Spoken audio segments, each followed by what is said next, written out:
আসসালামু আলাইকুম এভরিওয়ান, সবাই কেমন আছেন? আলহামদুলিল্লাহ আমি ভালো আছি। তো আজকে আমি আমার খুব পছন্দের একটি খাবার ফ্রুট ডেজার্ট নিয়ে আসলাম। তো প্রথমেই আইসক্রিম আমি দোকান থেকে আনিয়েছিলাম, ভ্যানিলা ফ্লেভারে যে আইসক্রিমটা আছে সেইটা।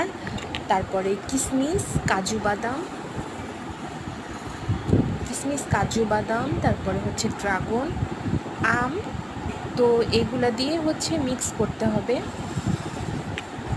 তো এটা আমার ভালো লাগে, তো আমি ফার্স্ট টাইম ট্রাই করলাম, তাই আপনাদের মাঝে শেয়ার করলাম। অবশ্যই আপনারা এটা ট্রাই করে দেখবেন, আপনাদেরও হয়তো ভালো লাগতে পারে। আমার তো ভালো লাগে, তাই আমি আপনাদেরকে